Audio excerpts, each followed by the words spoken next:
Welcome to the Beyond the Obvious podcast, where we dive into deep, thought-provoking interviews to provide you with strategies and practical tools for an optimistic future. Welcome to the Beyond the Obvious podcast.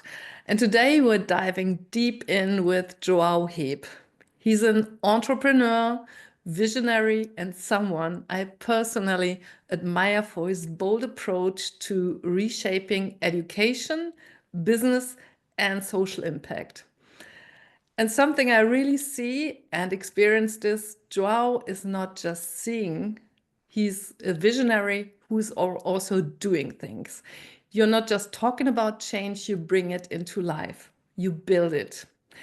You build the world school you bring the world school to purpose-driven entrepreneurship. So that's an interesting connection. You challenge the status quo of everything that's in turn. And we're so happy to have you here. So what's the biggest illusion that we are in? Just let us know. Welcome to our podcast. Welcome, João. Thank you for having me. And first, what you're doing is great because we need something like that. So a room where everybody can take place and watch people with their knowledge. And you free women has the power to change the world. So thank you very much for having me and give me the chance to talk to your community. So your first question is really deep, I think, but the answer that I can give for my experience is that I believe that the illusion we still hold on is that we need to become someone to be worthy.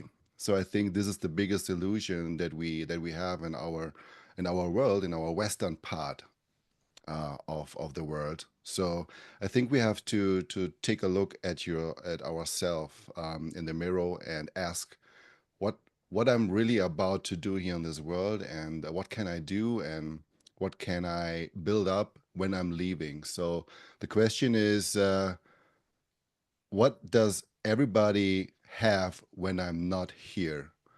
And I think the illusion is also that the change is not coming from the top.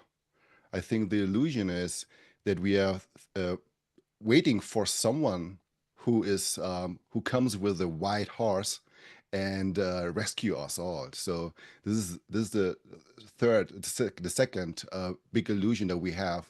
I think we all have to find out what we can do, what our talent is, and ask God, what is my purpose in this world, and what can I do with my hand, with my knowledge, and give it back to other people who don't have the experience and who don't have the talent, to help them grow.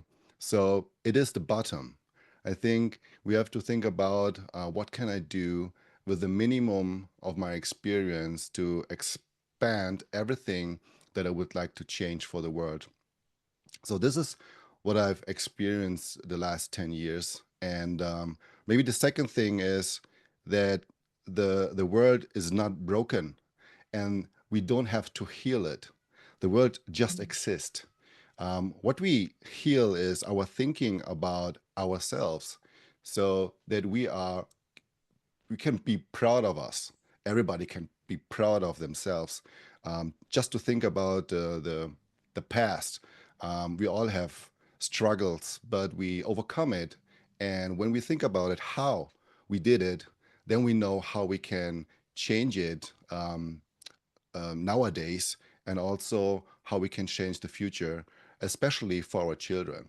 So when you ask for illusion, those are the three things that I figured out. Thank you so much. And you're right. The question is quite deep, and your answer goes into the direction of the education system. And I want to share something that I experienced personally with you, because 3 years ago we sat together in a room and we went home and we got a kind of homework. And we committed to each other to share our homework. And this is what we did. Some weeks ago, we shared our manifesto. We shared our ideas of what could change in the world. And some weeks ago, we met in Frankfurt. And it was a really bold vision that you had. And when we met in Frankfurt, it was like, oh my goodness, a lot of things that you saw in your vision, and it seemed to be so far away, it seemed to be so big, bold, and incredible. You brought this into life and you experienced things that I couldn't have never imagined. And part of this was to build a new kind of education system, to build schools. And what we are taught in school doesn't pay into what you just described. So education is meant to prepare us for life, but does it really do? And what's your opinion about that? You said a lot of things. Thank you for the question. That makes me feel a little bit sad also, because what is about bold? I don't know what bold is. Honestly, I don't know it. I think we have to remove the pressure of performing so that we become a nature person, a nature light of God, that we are here so that we can do everything that He wants to be that we are doing. So to to to um, to stand it by side, to push it on the side, the pressure that it's bold and it's not reachable for me, it's only reachable for João or anybody else.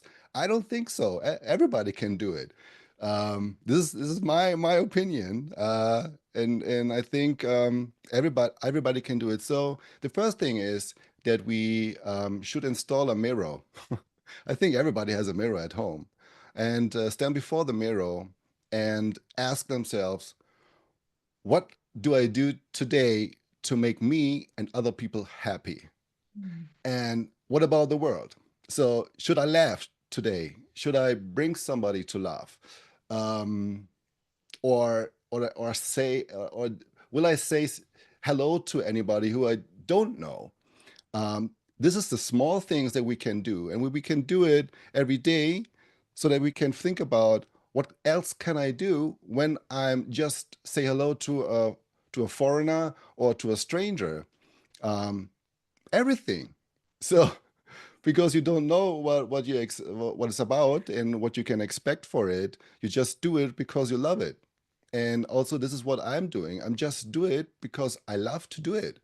So when you find something out that you love, um, I think this isn't a problem to do it, and this isn't a job to do it. It is just uh, a purpose-driven living on Earth, and this is what I'm doing. So when you said it's bold thing, yes, okay, the world is big. That's true. It's really big. But when you fly into the universe and you take a look at the Earth, it's a small dot. It's a small dot in the whole universe. So it is just a city. For me, it's just a city. When you're traveling around the world and you are every country you are at home because you have friends, then you don't think that you are flying 13 hours into another country. You just say, I'm visiting a friend nearby the next city. So when you become this person to feel it, that the world is a city and all the people over there are family, to become one, then nothing is bold. It's just to be a part of the biggest one, the part of the family, the part of the other ones. So I'm just a part of you and a part of the other people that I met the last years, and also a part of the people that I don't know and I will meet in the future. So I think we have to think about the education at this point, to say, okay, we are in a nation and we learn about our religions or our way of living at this country. Yes, this is good. This is really good. But what about the people who don't know about it? What about the people you don't know? What about the other things, the other way of education, the other way of thinking, the other way of resolving problems at the end of the world from your point of view? What about those guys, people, and solutions. What about this? I think when we give people, especially children, the chance to see what's happened around the world, they can choose. And this is what I'm standing for, to give other people's chances and perspective to become the version that God would like to be that they are. So we have to change a little bit the perspective in the education at the school, at the universities, to give children really a chance to find out who they are and really what's in it, in them, and help them to unchain it. So yeah, I think in our world school we do that.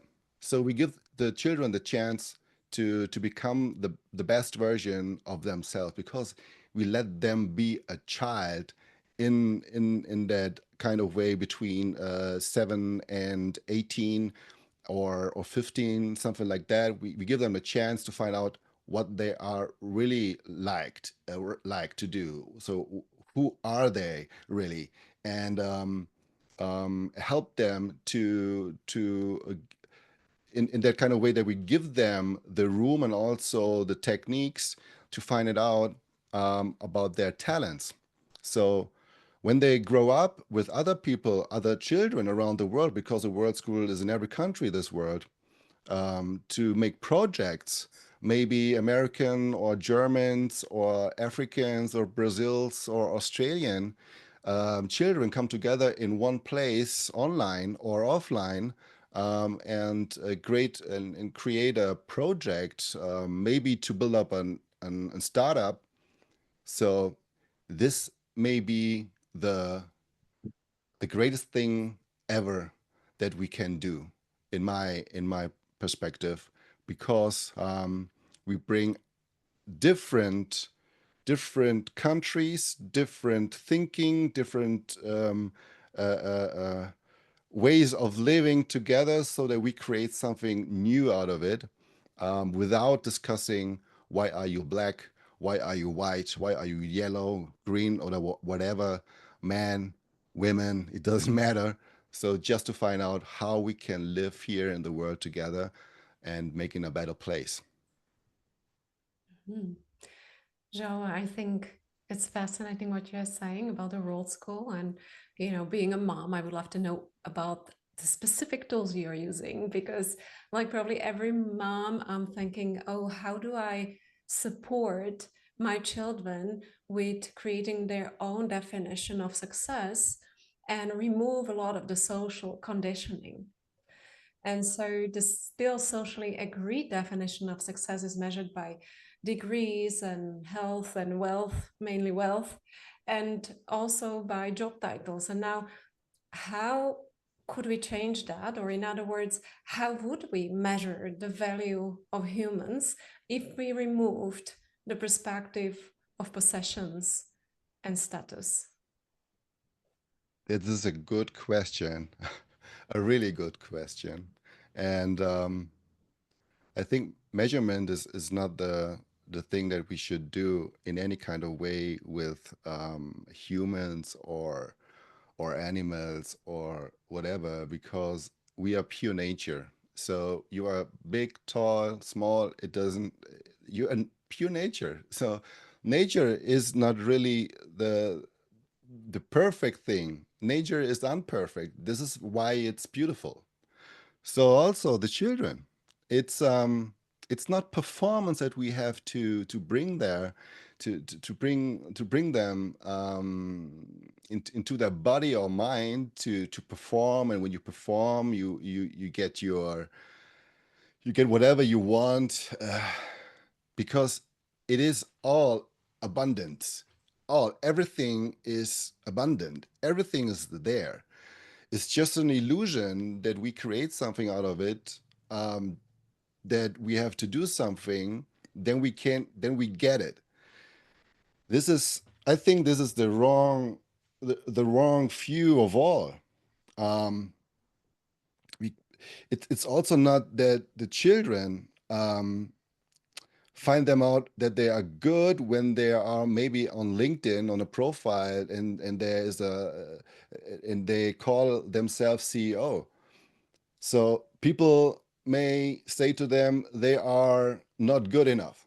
Maybe there are people that say they are maybe stupid, but they are the biggest CEO in the world, so it doesn't matter. Or other people say this human, this woman, this man is so authentic and vulnerable and real and empathetic that we give them a chance, and also I would like to work for him or her. So how can we do that? To give our children the chance to become a human, a really human, and not a copy of what we are thinking about they should be in this world, because there are many worlds out there, many ways of living out there. It's just ideas how we can live in this world. It's just an idea that you become a CEO and have a big company around the world. It's just an idea to live in this world. But when you decide to do it, you have to play the rules. So when you don't play the rule in that branch, you maybe you become a problem, or you are so different to this all branch that you become um, uh, one of the best. So like artists, like Lady Gaga maybe. So she's really Gaga, but she's the biggest songwriter that the world can see after Michael Jackson. But she overpaced it. So this is also what you can do in the branch when the branch exists.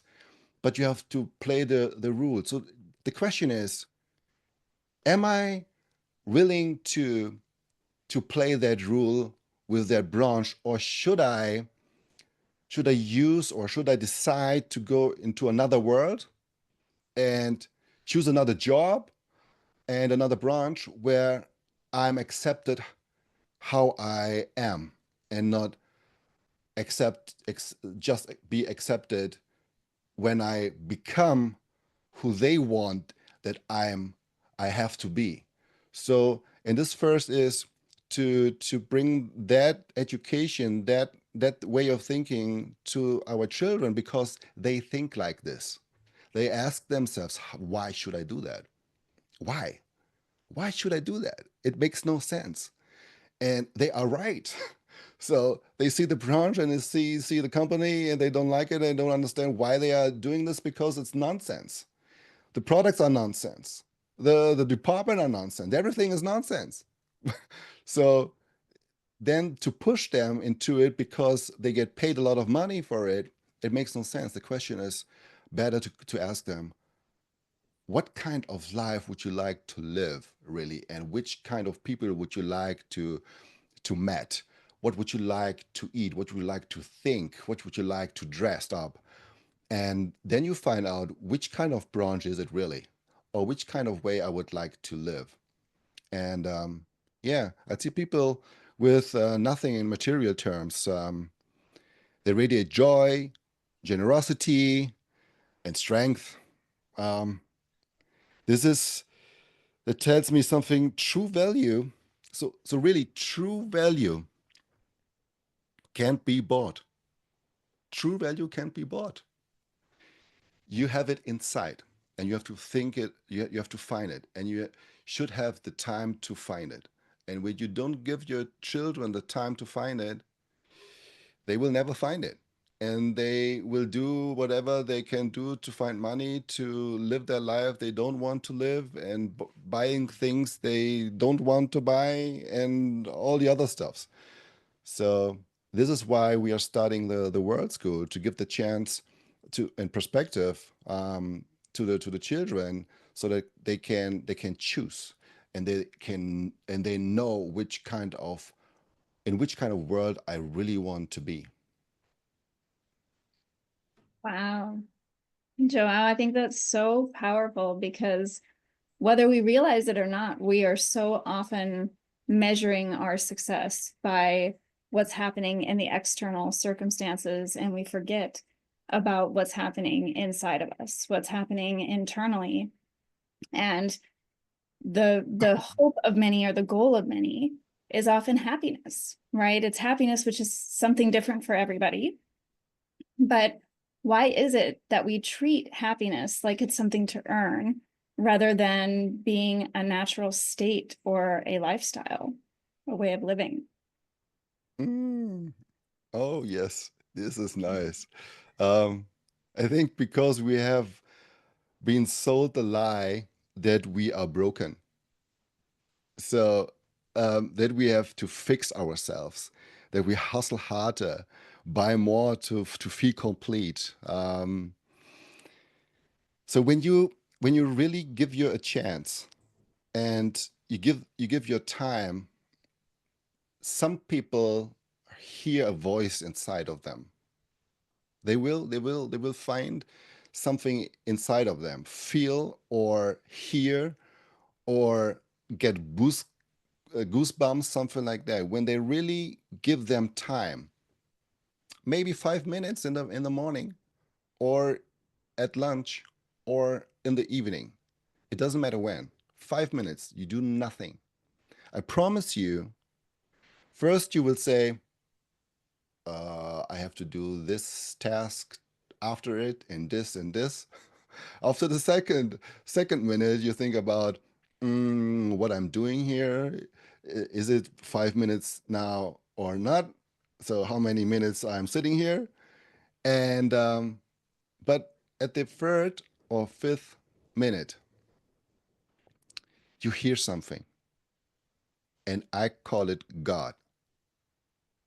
And when you hear Him, He will give you something, and He remember you about joy, true feeling of joy. So this is what I can say to you, to give you a chance, to give you time to hear in yourself, and then you will be more happy after this 5 minutes than before, because you give your the permission and also the gift to hear what is inside of you, what the voice wants from you. And when you go through it and do the things that the voice said to you, you will be and gonna be more happy than before. Because I felt it. I felt it. And I now do it every day. I do it every day, especially I hear him every minute. So when I'm asked something, he will give me the answer every minute. So also is joy our birthright. You know, some people, they don't have 5 minutes, because the 5 minutes, they, especially in Africa, where we have our social projects, they don't have that time, because they live for the moment, and they earn money in that day, on that day, to live on that day. They don't have visions. They don't have 5 year plans. They don't have something like that, because they live today. If they don't earn money today, they don't have something to eat today. So they don't have this, but they have the birthright to be happy. And this is I think it's on our side, in the western part of the world, our side, to give them back the time that we stolen him and them. Stolen in that kind of way that the people has to work for our happiness. And this couldn't be the right way. I think that when we should be happier, when we would like to be happier, we have to give back, because at the Maslow pyramid, we are at the last step to fulfill ourselves. We are all at the western part of the world at the last step. So to get on the pyramid point on the top, the only thing you have to do is to give back. For example, when you buy something for your friend for birthday, you are more excited about the present than the people who gets the present. So this this is really really the thing about happiness. And when we would like to make the world happier, we have to start to give back every day. I told it before, just give a smile, just give an hello, and we become happier. And when we have more, when we are a CEO and we have a good revenue, why shouldn't we give back something out of it? And the Bible says, give the tenth. Give the tenth. Just, it doesn't matter. Give it. And I promise you, you will get it 100 times back. 100 times.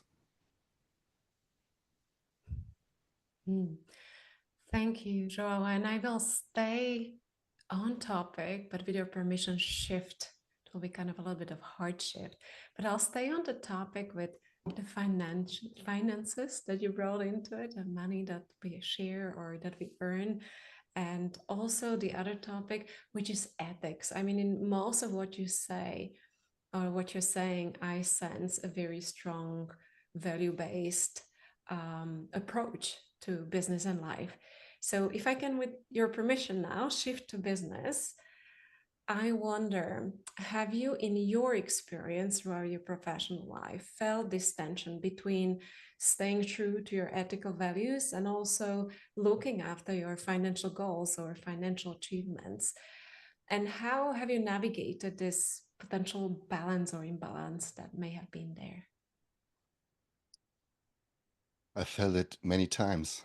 So many times. I think everybody felt it, especially the last 5 years. So of course, it's not that kind of easy when you take a look at the financial things, because other departments, governments take also a look on it.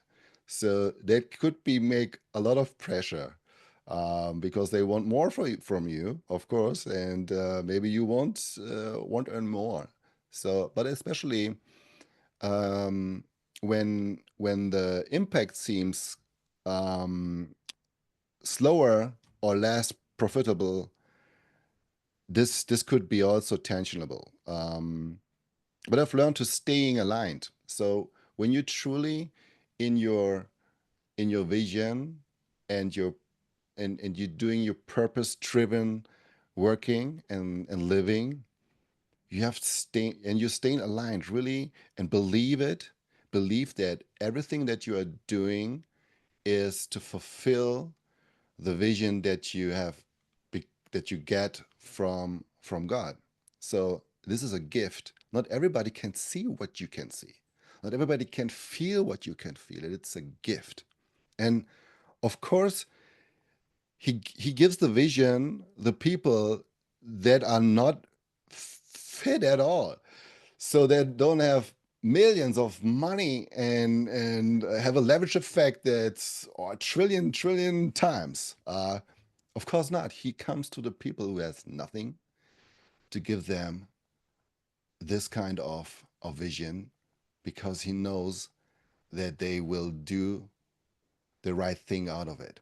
And what comes with it is that you have to transformate yourself every step, because it's all new. It's not that you will get something that you did the whole your whole life at the past. No, it's new things that you will get, and new things you don't know. You have to figure it out. So this makes tension, of course, but it expands yourself when you go through your angst and your struggles. You really find out who you really are. And I think this is the mission behind the vision. So yeah, but what I can say is that you will succeed. Every time you will succeed. And then you grow. And when you grow, you become better in transformation, the things, that the struggles that comes to you. You will become the master of of overcoming the struggles and your new struggles, so that you become a new person. And this is what God always will, that you become the best version of yourself, because he designs you. And he asks himself, why are you not that version right now that I expected that you have to be? So I think this is the reason why we become something in our life that we have to go through to learn about it and yeah, to grow.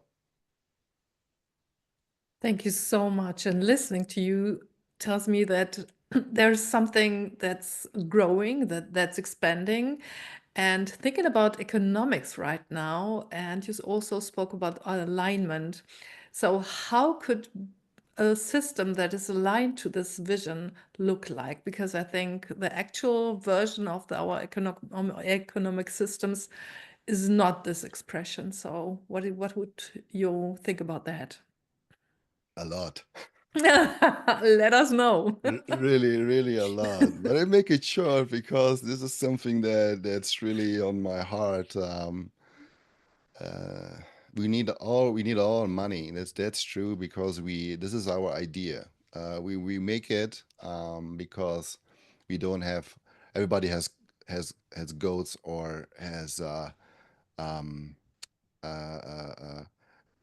cows to have an exchange with others to buy any fruit or something. Then you get a chicken, then you give me fruit. They don't.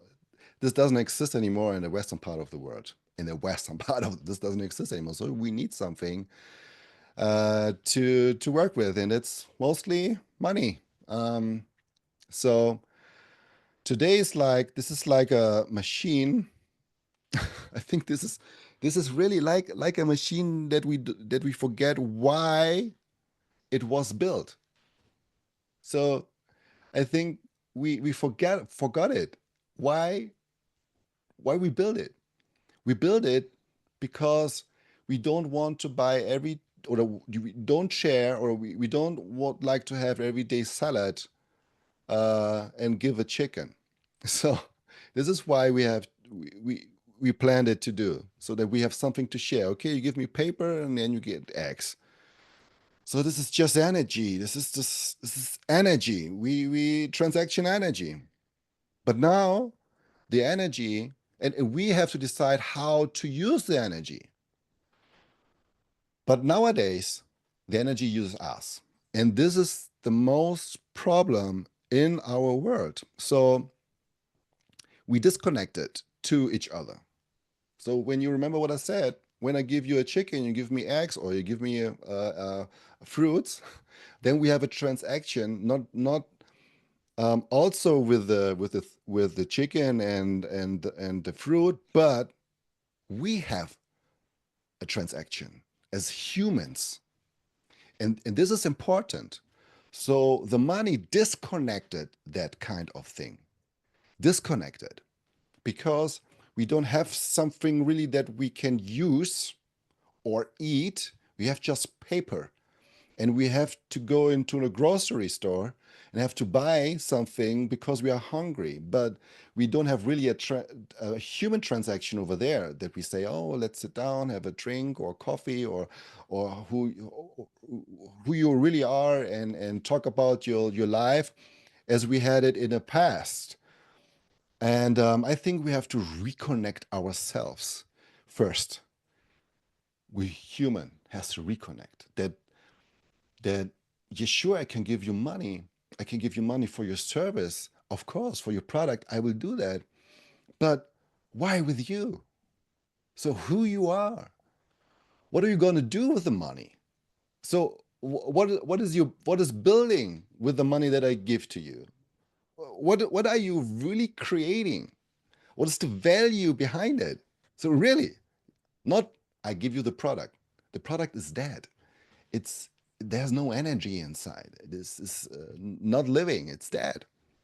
So, and this is why we don't ask ourselves really, okay, I give the money, but this is life. This is energy that I give, and I give it to the person, the energy. So I give the energy, and in this way, at the same time, I give the money. But I look into the eyes. Maybe I touch the hand, and I say something good. I smile. I I I I, I introduce them to my life so that we can have a connection. And then we know, oh, this is valuable. This is not only money. This money that I earned is really valuable. And with this valuable thing, I can't do anything. I have to do something more out of it, for not more than more money, more for in that kind of way to produce something, to build something for others. So we have to reconnect. We have to think about the purpose, and not only the profit. So this is something that I deeply think, and I think a little bit. I think a lot of more inside of it, because it's not only the money. The money comes when you give your energy into it, your heart into it, your life into it. So this is the first question that I ask: who I want to be in that world, and who I want to be for others. Um, and not only the money, but because the money is a byproduct. It comes when you give the energy. So we have to reconnect ourselves to that purpose, to the earth, to God, and then everything comes with it. Also, the capitalism, but not in that kind of way. So, but in that way that with the money we have more leverage to bring our humanity into another level. So, this is my opinion. We have to think about this. Really good point. So, how do we use the profit to sort of be a force of good, or in other words, impact some key challenges in the world? And that is a thought that is there already also in business and in big corporates for some time. When I transfer myself back to the corporate life that I was part of, we called it creating shared value. It's not a new term. I wonder, though, many times looking at the business arena, whether we're truly making a difference and making a progress throughout this decade, or whether we are more hindered. What do you think? How could we do more of that and standardize this approach that you described? And what is in the way to really make some key strides that way? I love that question. Thank you for that question. I think we are at that crossroads. So we are really at the crossroads. There's a lot of companies that do something really good for it. Some others using it just for greenwashing and something like that. Be honest, a lot of companies do that to show that they are great. But we don't have to cheat it. We don't have to cheat. So I think we have really to ask ourselves, why did I start the company? Why? So is it just about money, or is it really I want to change something? I want to bring out something into the world. I would like to make the world really a better place. So that we can come all together and create something new. So we are on the way. This is a good point of it. But we are not fast enough.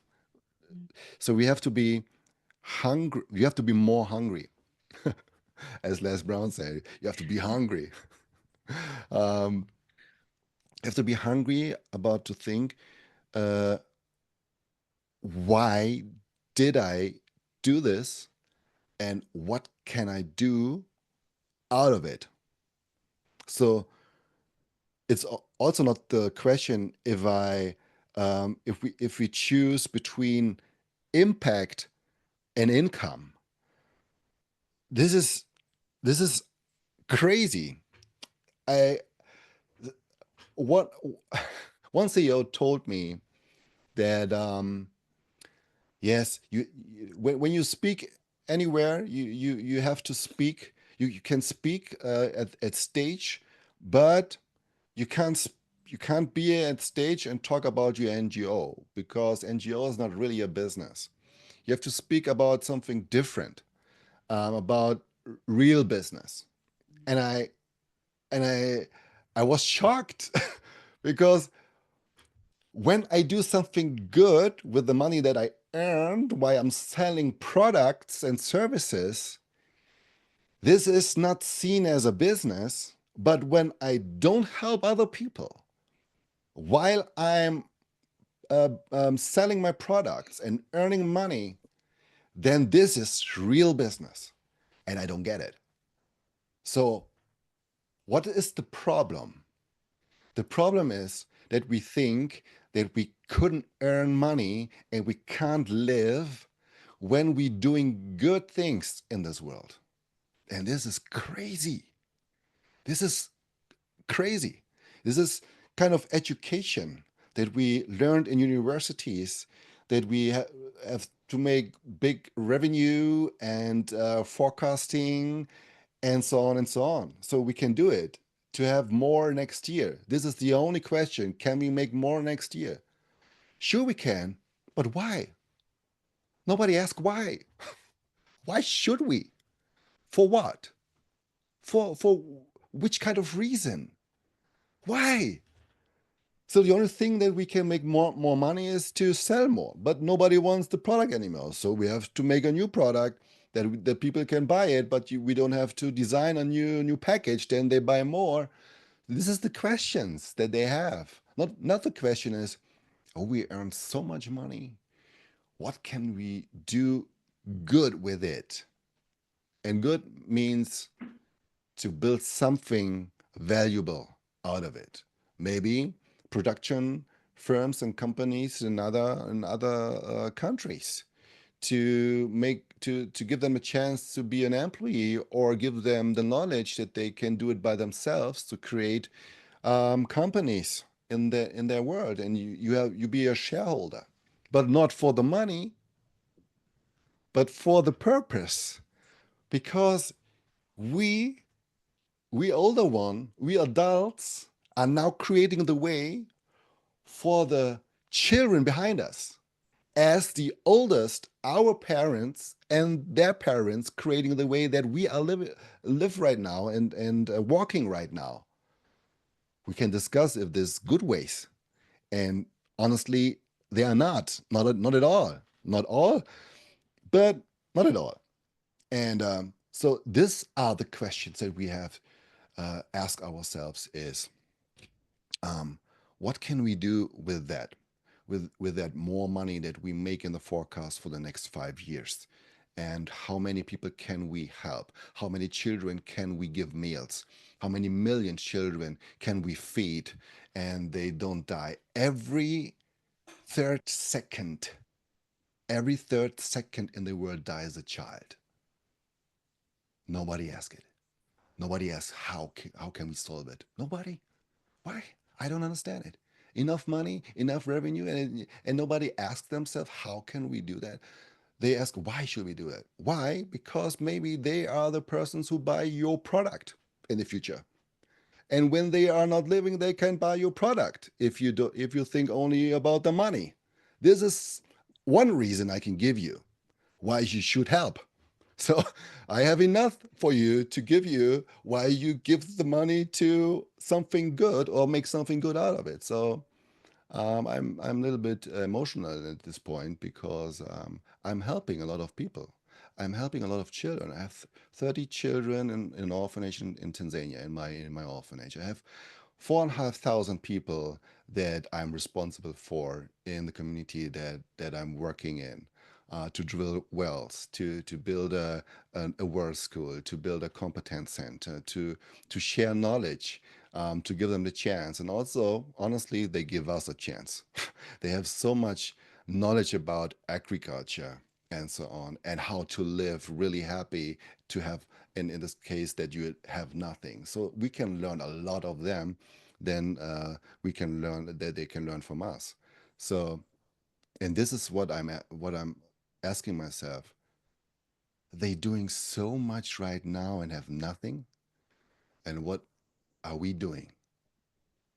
we only have to start to smile to a stranger, say hello. This is the only thing that we can do, but honestly, and not just like because we do it every day or we do it in our culture. No, honestly, to look in the eye and say, hi, I see you. You're looking very great. Or how can I help you in your life right now? So this change will change a lot of. And when we do it all, so then we have different questions in our companies. And then we ask, okay, CEO, we have a lot of revenue. We can make it a lot of revenue next year, but now we have it. So how is it about to build a competence center in another country and help them? Maybe the people there can become our next employee in 5 years because we starting a scholarship program.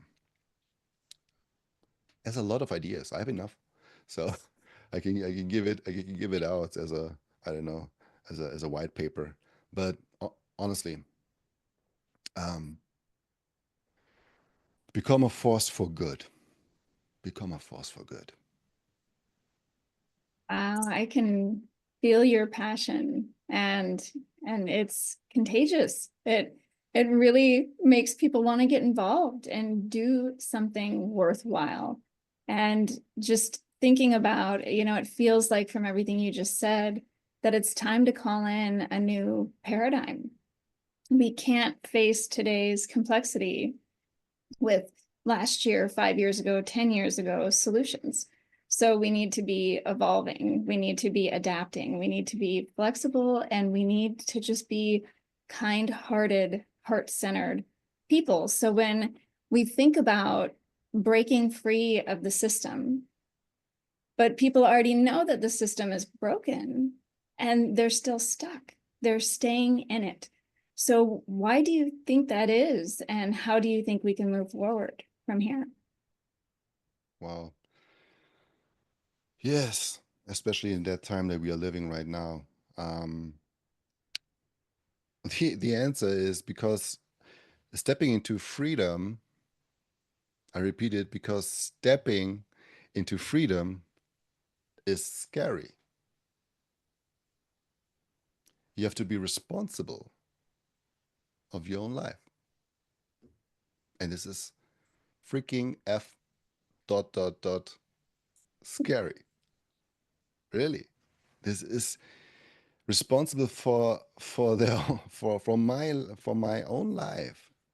That makes people scary because they know then that they are responsible of their life that they have right now. And they they went through all that struggles in life, and they are happy where they are right now. So they do a lot of things to become that version, to that other people's like them, that other people's value their as a human or their behavior or something else. They are happy that they reach a step of their life and goals to be a part of a construction.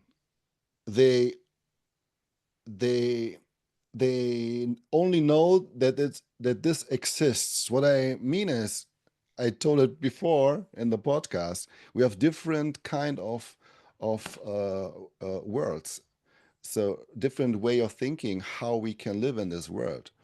So, and the people just saw it through their parents that this is the world, and they would like to reach minimum that kind of living. And it is very hard to it was very hard to reach it because it wasn't their life, but they only knows that. And to change it then, to change it though, when you reach something, to change it, then you realize, oh my God, when I do it right now, my whole life disappear. My whole life is gone. There's no life anymore. And this is why they are very scary.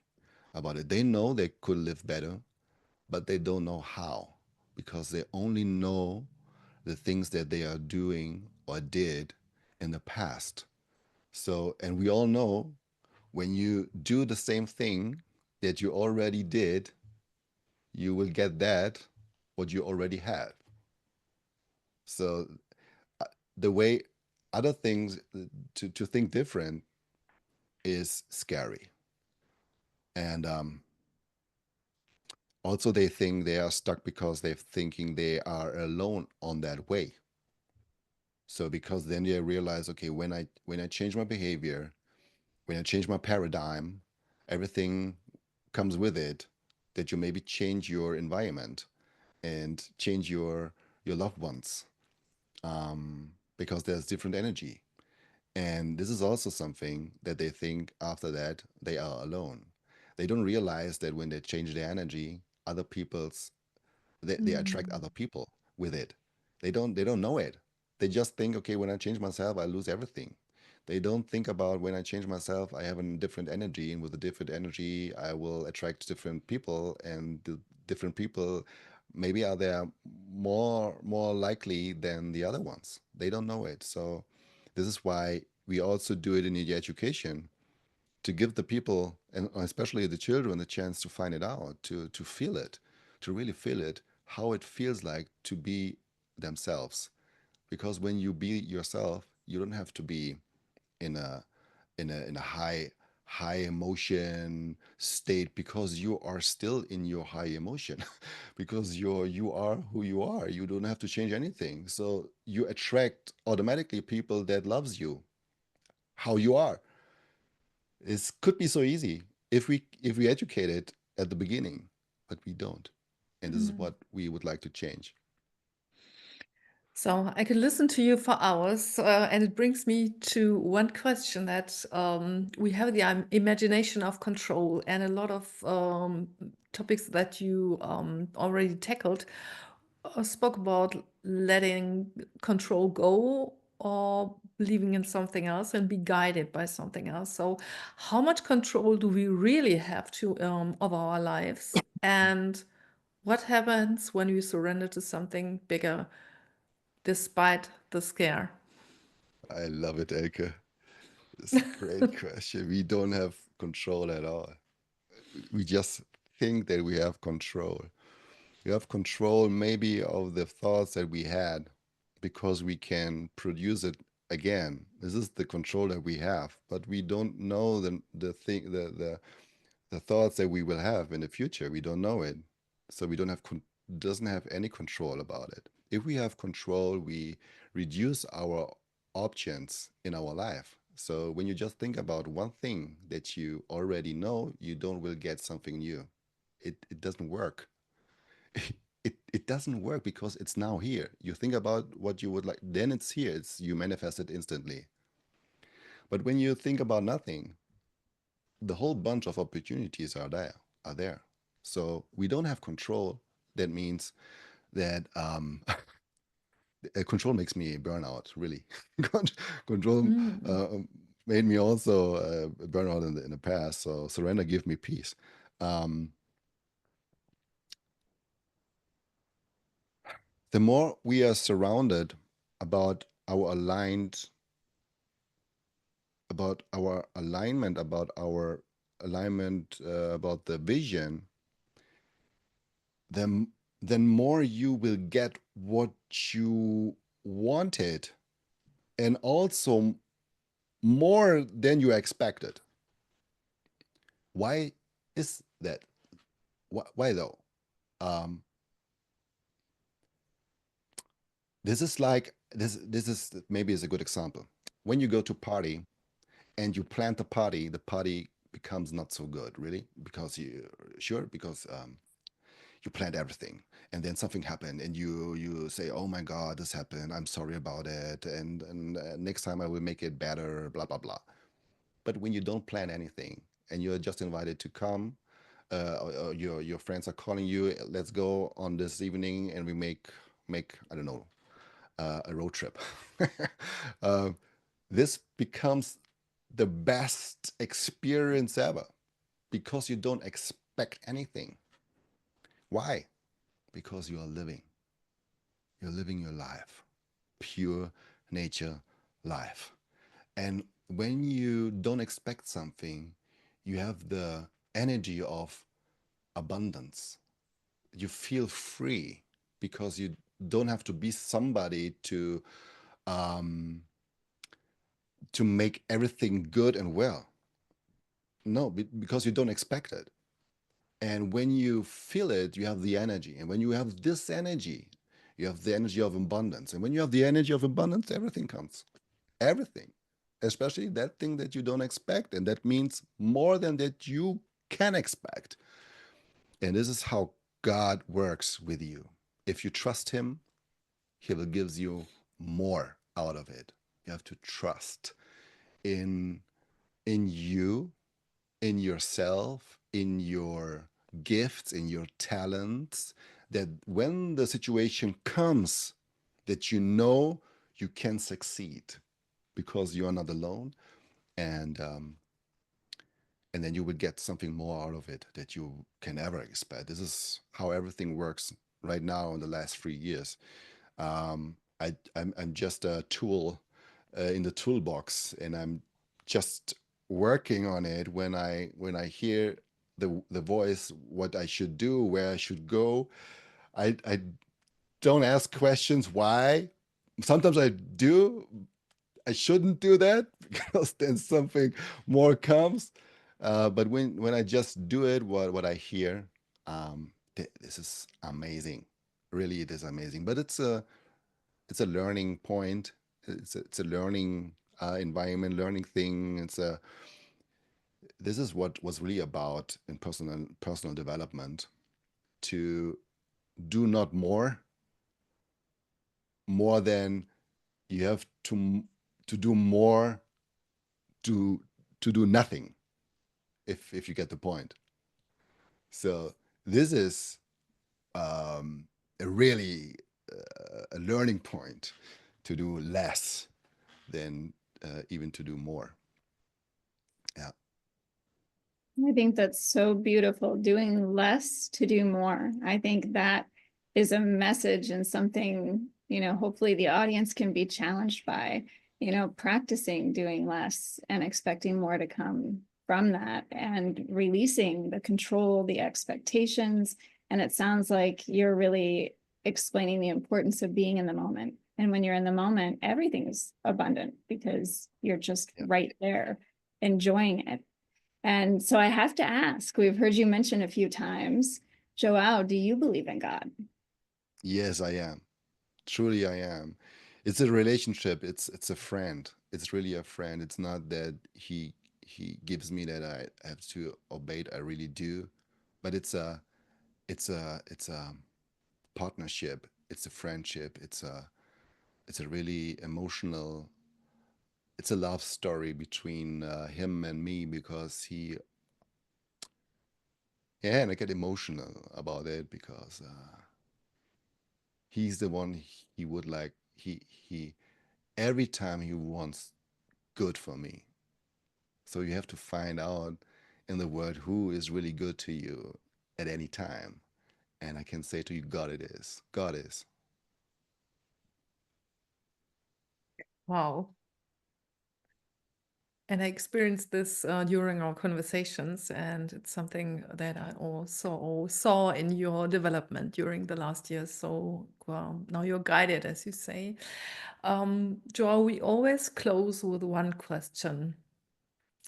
If you could shift only one fundamental belief in the world today, something that would truly shift humanity, what would it be?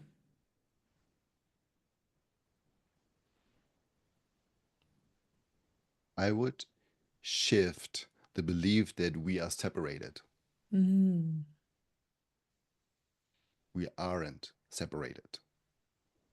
We aren't nations. We aren't religions. We are once. And when we remember it, then everything change. Because when you know that you are part of the other one, you will never hurt them. Never. Because when you do that, you hurt yourself. And this is what I will change.